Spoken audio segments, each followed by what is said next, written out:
Matt, to get us started, give me two truths and a lie, please. Hey George, I am the oldest child, and I have three younger sisters. I just recently finished up getting my pilot's license for privates, and Athena and I have six kids. Oh my goodness. Oldest of four, three younger sisters. Congratulations on just getting your pilot's license. And you've got six kids. Amazing. I don't think that you just finished your pilot license. Damn it, you're right, George. Are you actually studying and practicing to become a pilot? Nah, that's my son, but we have the same names, so maybe it does count, George. There, there you go. Did your son just finish up? Congratulations to him. No, Or he's he's no? uh he's in the middle of doing it. Okay. All right. All right. Those are excellent. Well, good luck to him and congratulations on being a wonderful big brother and a great dad, Matt. Thanks. Aside from that, what is top of mind for you right now? Top of mind for me is the retirement savings crisis that we have in the United States. George, especially as the shift has gone on from a defined benefit, which is a traditional pension plan, to putting the burden on working Americans. It's something that I've really spent my whole career thinking about and am solely focused on. So it's something that I think about all the time, and especially when you think about it, for our parents, they were pretty likely to work somewhere for a long time, and they were pretty likely too that once they retired, they had this guaranteed income stream. They also had some Social Security, and when we think about our generation, this is really the first generation in America where the pension didn't exist, and so the burden has been on the worker to save enough, and not only to save enough, but once they have decided that it's time to retire, to make sure that that money can last for as long as they live. So it's a challenge, one, to save enough, and we know that people really haven't saved enough. It's a whole nother challenge that once people retire, that they can make that nest egg that they've saved for last a lifetime. Which are big challenges. And can you give me just a quick kind of a thumbnail of why it is that we don't have pensions anymore? There's a lot of reasons for it, but really there were some accounting changes that took place, and they put the burden on the employer to make sure that they had enough reserves to meet the obligations. And from a financial standpoint, once Section 401k came about, it became more advantageous for firms to move away from a pension plan to sponsoring a 401k. There's tax advantages. And so that shifting of the burden, really the only sectors that have pensions left are either the government or some of the really large employers that have always had one. And even there, we're seeing a move from the pension to the 401k. And so the American worker is really, for the most part, left holding the bag for making sure that they have enough money in retirement. And that's not necessarily a bad thing. It's just that now we have the entire are huge. There's tons of people and tons of resources being devoted to financial literacy and financial wellness to coach people up because it's not obvious that I have the skills as just a regular person to understand how much I need to be saving, where I need to be saving it, and all of those things. Well, and I would even take it a step further. I mean, as the pension plan has disappeared and the burden has fallen on to investors, there are definitely things that the government has done from a legislation process to mandate that we begin to help people save more. So back in 2006, there was a provision that passed called um, the PPP, and what that was designed to do was to auto enroll people into 401k plans, because before it was just simply a choice that somebody had to make. And so, George, to the financial literacy comment, if they didn't really understand it, they may not enroll into the 401k. And so the first step was to automatically enroll everybody into the plans. And then if they wanted to opt out, they could do so. The next step was something that was called auto escalation. So if a plan puts somebody in at, say, 3% of whatever their earnings were, then on an annual basis, the plan might increase it by 1% a year to encourage people to save more. And if people could handle a 3%, then a slow but easy but incremental difference of another 1% a year would certainly make a difference. The third thing that the government encouraged people to do was to use professionally managed solution. And so that's when target date funds were created. And then there's also a solution in market called managed accounts, which looks at each individual's point in time, where they're at in terms of assets that they have, liabilities that they have, age, and creates a more holistic plan for them. But those are all things that have encouraged people to save more. And again, on the margin, we haven't saved enough, but they certainly have helped people save more. The biggest challenge that we face today is once somebody reaches age 65 and they decide that they're going to retire, again, they have to make sure that that nest egg can last for the rest of their life. Is it a good term for auto enroll, auto escalate, target date funds, managed accounts? Are these nudges? Is that a good term? It is a great nudge, and there's a wonderful behavioral finance expert, Shlomo Bernartzi, that has written a lot about this. And these slow, subtle things that we can do to help people save more, they absolutely are nudges, George. And a little bit over time, we start to pick it up. I imagine, Matt, that you're thinking about this stuff probably, just really, really a lot. And I certainly think about it a lot too. How often do you think that just regular people who aren't working in money think about their money? Well, Impossible it's a question, but but I think it's a really fair question because I feel like we have two subsets: people that look at it every day and people that never look at it. And again, George, from a behavioral finance standpoint, honestly, the people that never look at it are in a much better position than the people that look at it every mm, day, because all of the research shows that the individual investor does the wrong thing at the wrong time. And really, for everybody, all you have to do is look back at the beginning of COVID when the market crashed in the first quarter of 2019. Anybody who sold out at that market low locked in a loss of 27%. By the end of the year, it was almost back to even.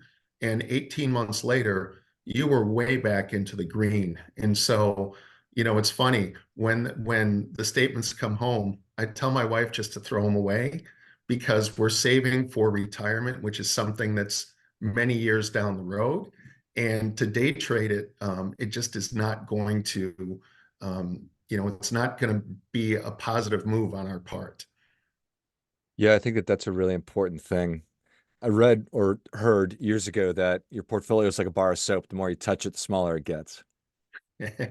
Pretty. And Well, you just got this little sliver and you're in a pinch. You're trying to wash your entire body. Anyway.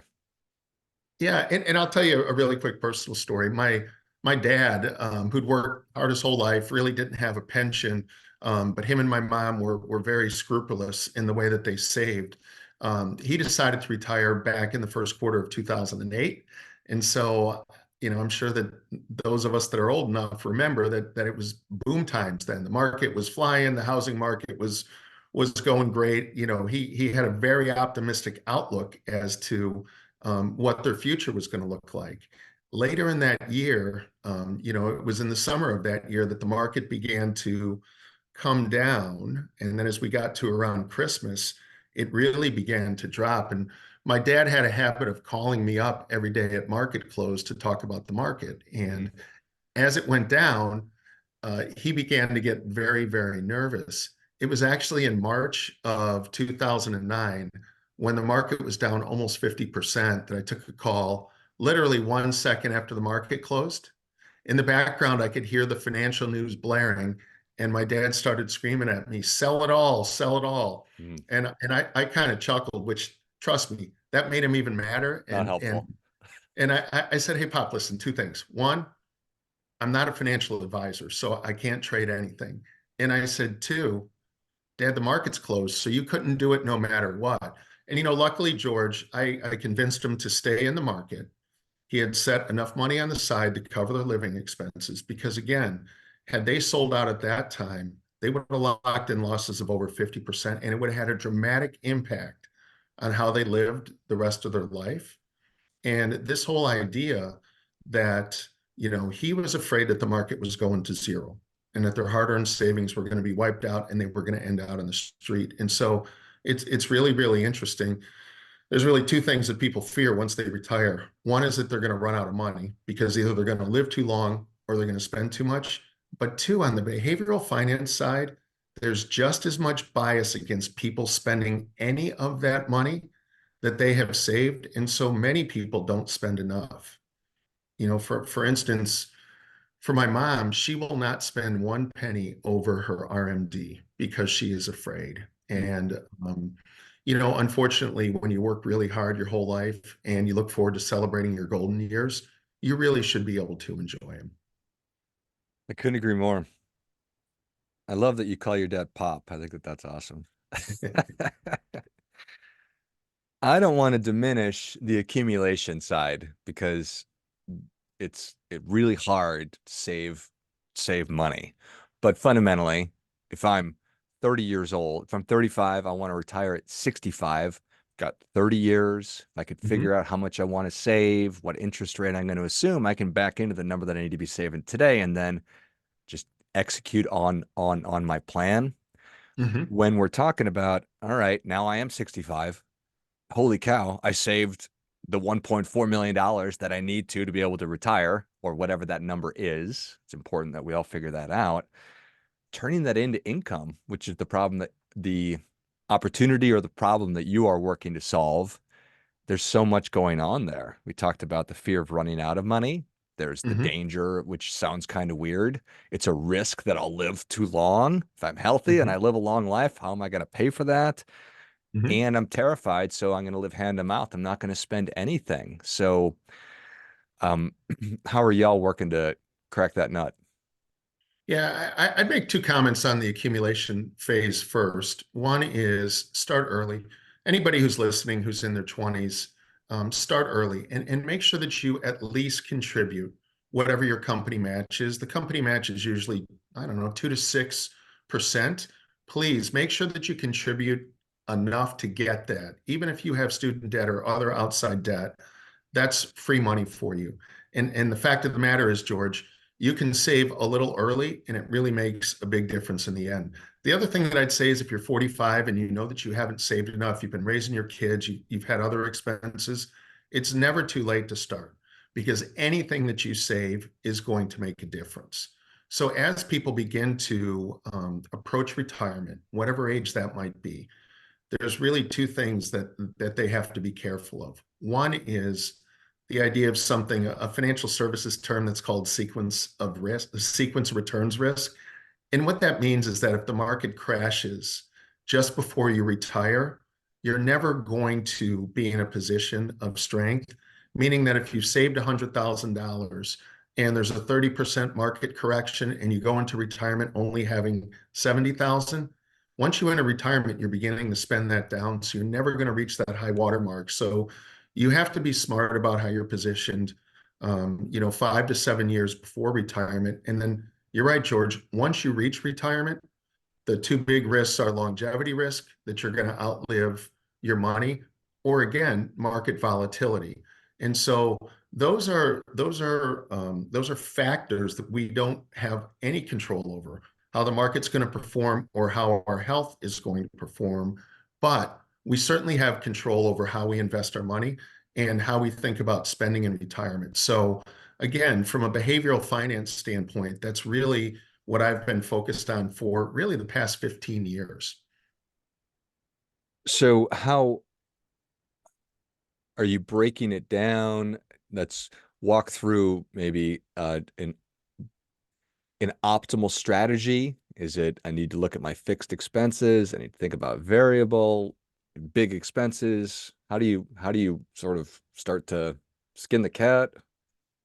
I think you It's a understand what good I'm trying to question. ask. And again, I'll look at it from two perspectives. One is in the accumulation phase, and then the other is in the decumulation phase once you hit retirement. And so as you're beginning to wonder or think about how much money do I need to save, we all have these ideas of what we want to do in retirement.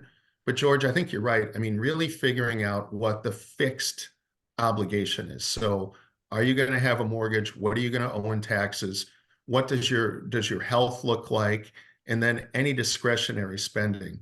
The thing with discretionary spending is that if you enter retirement and there is a market crash, you've got some control over the discretionary spending, but you certainly don't have any control over what your fixed expenses are. The other thing to look at is Social Security. And I know that right now is something that a lot of people have questions about. The trust fund is going to start to move into negative outflows not that long, in about 9 years.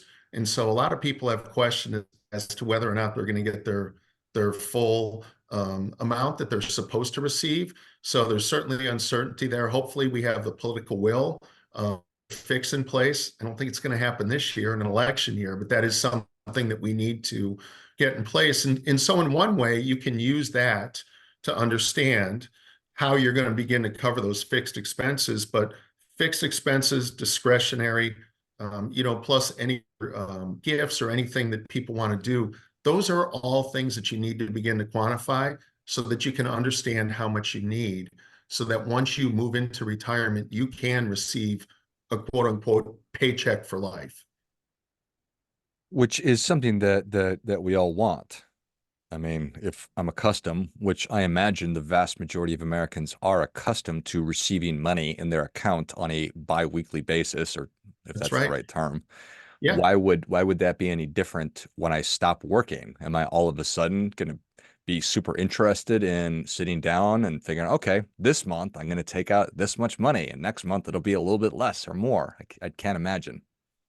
No, and from the people that I've spoken to that are in retirement that I really respect, they typically will use their RMD once they're old enough, so that they're going to know what the required minimum is, and then figure out the gap there. But George, for all of them, they are used to getting a paycheck.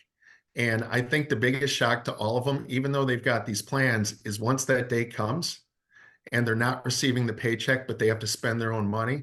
Again, behaviorally, it's really, really hard on them. So how do I go about creating that paycheck? So there's a few ways. I know that I've been on the podcast before. As you know, I'm a raving fan of yours. And at that time, I talked about the value of fiduciary advice. So when people retire and they have this nest egg that they've saved, they have to make a decision as to what they're going to do with it. Are they going to leave it in their employee-sponsored retirement plan, which, by the way, by federal law, is required to have a fiduciary overlay. So all decisions for the plan are made in the best interests of the participant, or do they take that lump sum out of the plan and find a fiduciary advisor that can help them come up with a strategy to be able to receive a paycheck for life? And George, one of the biggest issues there is that if you don't have enough in assets when you're coming out of the plan, how do you find advice? Or even how do you find fiduciary advice? And so what I've been focused on for the past 5 years really is how can a participant stay in the plan, receive the fiduciary coverage, and yet receive a paycheck for life? So that's really the idea behind Income America. And it's really why we've spent all this time and effort into researching it and creating a solution where people can stay in the plan and yet receive a paycheck for life. Okay, so that's now possible. It is now possible. Okay, so I stay in the plan. I retire. I'm in the Mhm. plan because I value the fiduciary support that I'm going to receive. How do I start getting the income? What does that actually look like? Yeah, it's pretty easy. Once you turn 65, you have the right, but not the obligation to turn on income. And so if you want to work a few more years, you can certainly do that. If your Social Security is enough to cover your expenses and perhaps you have a spouse that's still working, you can leave the money in plan and allow it to grow. And then once you make the determination that you're going to turn on income, whatever your balance is, you're going to receive 5% of that for life. So you can choose how you want to receive it. Do you want to get it on an annual basis, a quarterly basis, a monthly basis? It's up to the participant's decision. but they are going to receive 5% for life for as long as they live. Once they pass, there's an option that the spouse can continue payments, or once both parties have passed away, it's just like any other investment where the market value passes on to the heirs, the beneficiaries that have been set up. And the 5% is the full amount of the full balance of my retirement account. Good question. So it's paid on what's called the income base. And what the income base is, it's your contributions plus company match plus market appreciation. And so on an annual basis, we look at what the market balance is on your birthday, compare it to last year. If it's higher, it actually steps up to the higher value. If it's lower, then it remains at what it was in the previous year. And so you're going to receive 5% of your income base on an annual basis for life. Okay, got it. And so this has been a solution now for how long? And how is it going?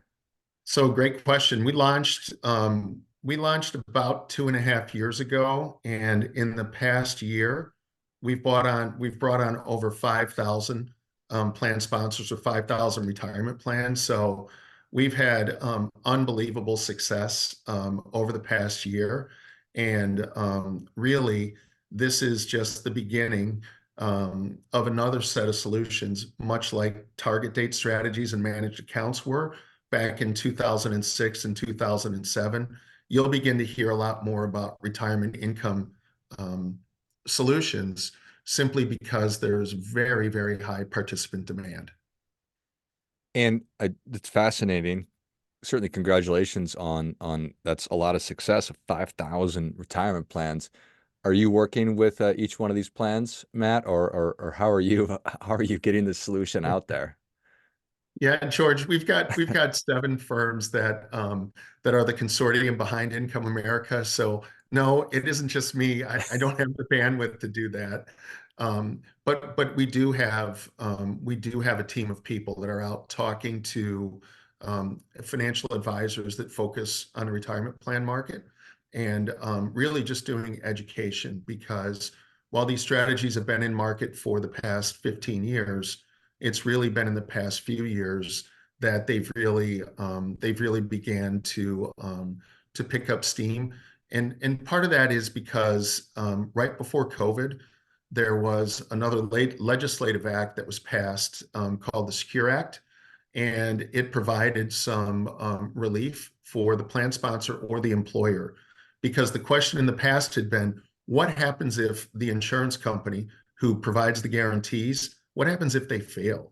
And so there was what's called a safe harbor, which, as long as the plan sponsor follows a process, they don't have a liability in case the insurer fails. And so that has really opened the door and allowed plan sponsors to really think about implementing these solutions. Nice. So many questions, but we'll have to save that for another day. So That sounds good, George. I uh, love talking to you, so I'm always happy to come on. likewise. Before you go, Matt, got to get that difference making tip out of you. What do you have for us? Save, save, George. That's all that I can say to everybody. Make sure that you save enough that you can enjoy your golden years in the way that you want. And so always be thinking about that. Always be looking for ways that you can do that. And make sure that you contribute enough to your 401k plan to get your company match. Well, I think that is great stuff. That definitely gets it. Come on. Matt, thank you so much for coming back on the show and on the new show. I appreciate it. It's great to catch up and to learn about how y'all are working to solve this big problem that we are experiencing. So how are people able to get in touch with you, or financial advisors who are interested in bringing this solution to their clients, for companies who are interested, for employees who are listening who want to bring this solution to their 401k? How does that all work? Yeah, so I'm easiest to catch just on LinkedIn. And if you have more interest in Income America, it's just www.incomeamerica.com. And right on the homepage, there's a great 2-minute video that really covers how Income America helps solve this retirement income problem. George, thanks for having me on. It's always a pleasure to spend time with you. Yeah. Yeah, I appreciate it. And if you enjoyed this much as I did, show Matt your appreciation. Share today's show with a friend who also appreciates good ideas. Go to incomeamerica.com. Check out that 2-minute video and see if it's a good fit for your organization. And find Matt on LinkedIn. We will link all of those in the notes of the show. Thanks again, Matt. Thank you, George. Friendly reminder, anybody more interested in your financial success than you are, so act accordingly.